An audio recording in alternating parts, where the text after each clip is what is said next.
Merci. Voilà, c'est très bien, on voit. Très bien.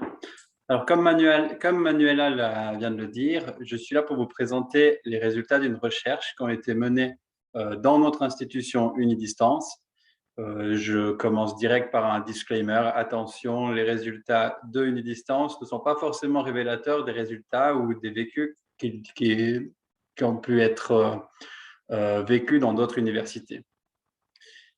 La question que l'on s'est posée au début du Covid était en 3 parties. Est-ce que la période Covid allait créer des abandons massifs chez nous? Est-ce qu'elle allait créer une baisse significative des notes? Et est-ce que ça allait créer chez les étudiants un sentiment négatif? Une interrogation qui, je pense, a été assez répandue à travers les milieux académiques, à tous les degrés scolaires, depuis la primaire jusque dans les niveaux master. Donc, bien sûr, ce n'est pas la Covid qui pose problème, c'est la Covid qui crée une distance sociale qui pourrait poser un problème. Alors, quelques mots sur notre institution. Non, avant de parler de notre institution, pourquoi on imagine ce lien entre le Covid et les décrochages? Eh bien, c'est des liens qui se trouvent dans la littérature. On retrouve dans les facteurs protecteurs contre l'abandon scolaire un certain nombre de facteurs qui sont sociaux, le soutien des pairs, les relations positives avec d'autres étudiants. Ce sont des facteurs qui ont été fragilisés pendant la période Covid, puisque les étudiants dans notre institution et dans beaucoup d'institutions se sont retrouvés 100% à distance. Et puis, si on regarde du côté des facteurs favorables à l'abandon, donc défavorables à nos institutions, on a aussi des facteurs qui sont liés aux relations sociales, par exemple le sentiment d'isolement, qui a pu être vécu pendant le Covid, des environnements anxiogènes. Et puis, les deux derniers paramètres qui se trouvent à l'écran, je suis obligé d'en dire 2 mots. La compétence perçue, un étudiant abandonnera d'autant moins qu'il se sent capable de réussir ses études. Or, à distance, l'étudiant manque d'un indicateur objectif de sa performance, c'est la discussion qu'il peut avoir avec un autre étudiant dans le corridor. Pour le dire autrement, quand on est dans un corridor et qu'on a l'impression d'être un peu largué dans ses cours, on peut questionner un autre étudiant, voir où il se situe, et quelquefois, c'est rassurant de se sentir largué à plusieurs, si j'ose m'exprimer de cette manière-là. Quant à la valence des études, c'est-à-dire l'importance que l'on donne à ces études, on pourrait simplement prendre le dicton populaire « loin des yeux, loin du cœur ». Quand l'université se retrouve 100% à distance, on peut imaginer que les étudiants vont accorder moins d'importance à leurs études. Un mot sur l'institution. Donc, Unidistance est une institution qui propose un enseignement hybride avec classe inversée, c'est-à-dire que l'étudiant commence par découvrir ses cours à la maison. Il a déjà un contact avec les enseignants, mais c'est une phase où l'apprentissage se fait à distance avant de rencontrer les équipes enseignantes pendant un présentiel et ainsi de suite à travers le semestre. Cette alternance entre distance et présence se produit 5 fois à travers le semestre, avec en permanence un soutien des équipes enseignantes via les forums, via les emails, etc. Et puis un mot sur nos étudiants qui sont atypiques. Nos étudiants ont 36 ans de moyenne d'âge, sont en majorité des femmes, et la plupart de nos étudiants ont une charge de famille ou une charge professionnelle, ce qui fait que la plupart de nos étudiants sont aux études à temps partiel. Ils réalisent leur bachelor en 4 ans et demi au lieu de le réaliser en 3 ans dans les universités traditionnelles. Et puis, ils ont choisi cette organisation, bon gré, mal gré, parce que certains étudiants peut-être désireraient être en présence 100% du temps, mais ne le peuvent pas pour des impératifs familiaux ou des impératifs professionnels. Et ça, c'est avant. Pendant la période Covid, la chose qui a changé, c'est que les présentiels se sont transformés en distanciels. C'est le principal changement. Mais alors, comment une institution comme Unidistance pourrait se faire du souci pendant la période Covid par rapport au taux de décrochage? Eh bien, on avait déjà un indice interne qui nous permettait de nous faire du souci. Alors, si vous regardez le graphique de gauche, ce sont les taux de décrochage. Donc, c'est écrit taux de non-réinscription, ce qui est synonyme dans notre vocabulaire. Les taux de décrochage au semestre de printemps 2017, automne 2017, printemps 2018, jusqu'en automne 2019. Et on peut avoir l'impression qu'il y a eu un décrochage en 2018. On a essayé d'expliquer ce décrochage. L'explication qui a été donnée à l'interne, une étude avait été menée à l'époque, était qu'en automne 2018, pour la première fois, nous avions organisé une journée d'introduction en présence pour nos étudiants, c'est-à-dire que nos étudiants se rencontraient en vrai avant de commencer leur semestre. Et pendant cette journée d'introduction, les étudiants mangeaient ensemble, avaient des séances par filière, avaient des moments de réseautage, et on pense que ce début de semestre extrêmement social a permis aux étudiants de créer un réseau au sein de l'académie qui a été protecteur ensuite de l'abandon scolaire. Donc, tous les signaux étaient pour nous au rouge au mois de mars 2020 et c'est pour ça qu'on s'est posé ces questions. Encore un indice. Donc, première image, c'était avant, les 5 présentiels, je vous en ai déjà parlé. Au centre, organisation pendant la Covid, 100% à distance. Et à droite, dernier indice, quand on a mené un sondage auprès de nos étudiants, ici, ce sont tous nos étudiants, 1641 dans la base de données à qui on a envoyé le sondage, 532 répondants. On avait un tiers de ces étudiants qui étaient insatisfaits de ce qu'ils vivaient pendant la période Covid. Et souvent, les remarques revenaient sur des problèmes liés au soutien social.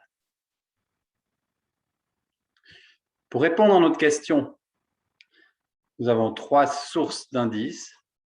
Le premier indice, c'est de regarder l'évolution des taux de décrochage, tout simplement, à travers le temps. Le deuxième indice, c'est de regarder l'évolution des notes à travers le temps. Et le troisième indice, dans un sondage qui était adressé aux étudiants en décembre 2020, on a glissé 2 questions qui étaient liées à la persévérance. Donc, c'est un indice qui consiste à demander simplement aux étudiants. Alors, avant d'entrer dans les résultats, je dois vous dire qu'on n'a pas pu... Nos hypothèses ont dû être réfutées. Nous n'avons pas trouvé d'abandon massif, nous n'avons pas trouvé de décrochage des notes. Et 3 étudiants sur 4, on rapporte avoir été persévérants. Alors, regardons dans le détail. Commençons par les taux d'abandon. Je vous ai dit tout à l'heure, nous définissons le décrochage par les taux de non-réinscription. Parmi les étudiants qui ne se réinscrivent pas, bien sûr, certains d'entre eux peuvent avoir changé de route ou peuvent avoir eu dès le départ un projet aux études qui durait 1 ou 2 semestres et arrêtent en toute logique. Donc, on ne détecte pas ces étudiants-là qui sont des faux positifs dans nos données. Sur ce graphique, vous avez le printemps 2013 sur l'axe des X, printemps 2013, première colonne, dernière colonne, automne 2020. Donc, chaque barre verticale correspond à un semestre. Sur l'axe des Y, vous avez le pourcentage de non réinscrits. Puis vous avez 2 couleurs, une couleur bleu foncé et une couleur bleu clair. Le bleu foncé, c'est quel est le pourcentage d'abandon après 1 semestre, et le bleu clair après 2 semestres. Là, au premier coup d'œil, donc on est sur une analyse descriptive, au premier coup d'œil, on ne voit pas un décrochage massif en printemps 2020 ou automne 2020. Toutefois, on pourrait se poser la question, si vous regardez que 2019 et 2020, on pourrait se poser la question si, entre 2019 et 2020, il y a eu plus de décrochage. Puisqu'on aimerait, en tant que chercheur, on aime bien confirmer nos hypothèses. C'est ce qu'on a fait. On a essayé de comparer l'année 2019 à l'année 2020. Statistiquement, on a dû faire ce qu'on appelle un qui-carré d'indépendance. La nature de l'analyse statistique est de comparer le pourcentage d'étudiants qui ne s'est pas réinscrit en 2019 avec ce pourcentage en 2020. Donc là, on a 20,8% d'étudiants qui ne se réinscrivent pas en 2019 contre 22,9% en 2020. La question statistique qu'on se pose, c'est est-ce que 22,9% est différente de 20,8%? Et le test statistique nous dit non, ces 2 années ne sont significativement non distinctes. Donc on est passé aux notes. Avec les notes, on fait le même raisonnement. Vous voyez l'évolution des notes dans le temps. Les notes peuvent vous paraître basses. Donc, on est dans le système suisse, c'est des notes qui vont jusqu'à 6. Quand on est à 4, c'est le seuil de réussite. Elles peuvent paraître basses. En fait, c'est les notes obtenues au premier essai. Certains étudiants s'inscrivent à l'examen mais n'y viennent pas. Donc, certains étudiants obtiennent un 1 qui baisse un peu les moyennes à chaque semestre. À nouveau, d'un point de vue purement descriptif, nous sommes ni plus haut ni plus bas que les années précédentes, mais on pourrait s'amuser à comparer les différences entre 2019 et 2020.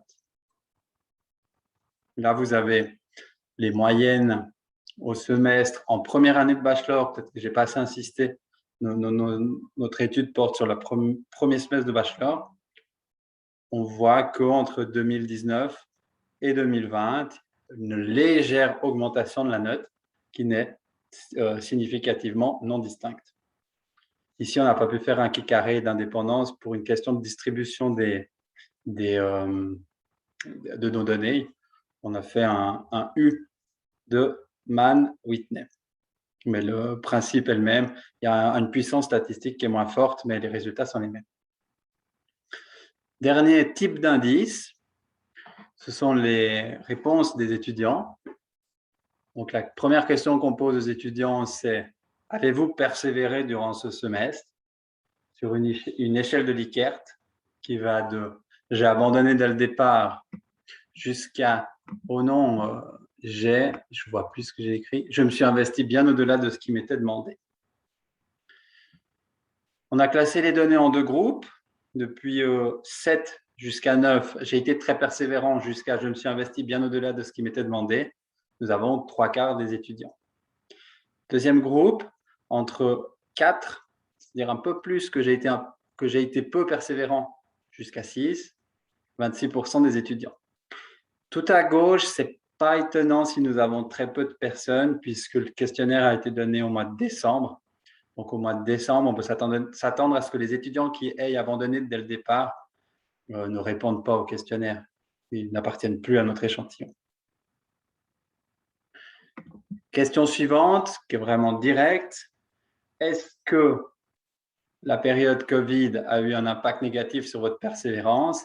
Et l'étudiant doit répondre, la Covid a eu un impact négatif sur ma persévérance entre pas du tout jusqu'à tout à fait. Parfaitement. Excusez-moi, j'ai les écrans des... Vous remarquez peut-être que cette question est un peu biaisée. On encourage l'étudiant à dire que la Covid a eu un impact négatif sur ma persévérance dans la manière même de formuler la question. Et pourtant, nous avons 47% des étudiants qui nous disent pas du tout. Et puis, on peut aussi faire un partage d'environ 3/4 des étudiants qui n'ont pas l'impression d'avoir eu un impact négatif du Covid sur leur persévérance et 1/4 qui ont l'impression d'avoir vécu un impact négatif de la Covid.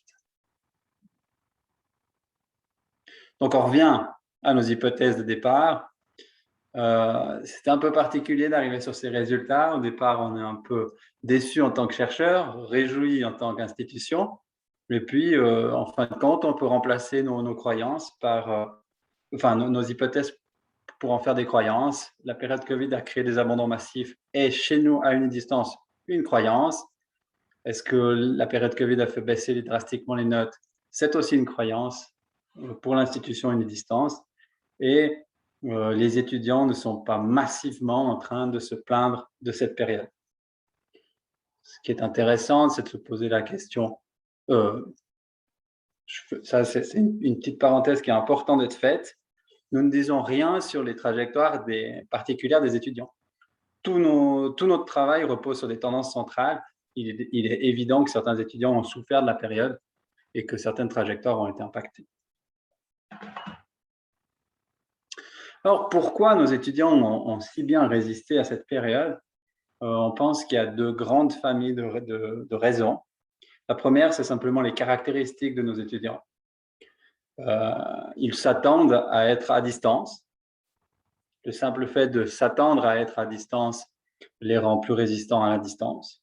Ce sont des étudiants qui sont non conventionnels, c'est-à-dire qu'ils sont plus âgés, qui ont un cercle social familial, un cercle social professionnel, donc ils ont sûrement moins souffert de l'isolement qu'ont pu vivre des étudiants plus jeunes. Et puis, le changement, c'est une évidence, mais je dois la dire, le changement a été plus faible dans notre institution que dans d'autres institutions. Donc, à partir de là, on peut s'attendre à ce que les effets soient plus faibles dans notre institution que dans d'autres institutions. Si je vous présente ce travail, c'est bien parce qu'il a déstabilisé nos croyances de départ. Je dois insister sur le fait que nous n'avons pas fait les analyses pour 2021. Peut-être que nous aurions des résultats différents ou que nous aurons, quand nous nous pencherons sur les données de 2021, des résultats différents à long terme.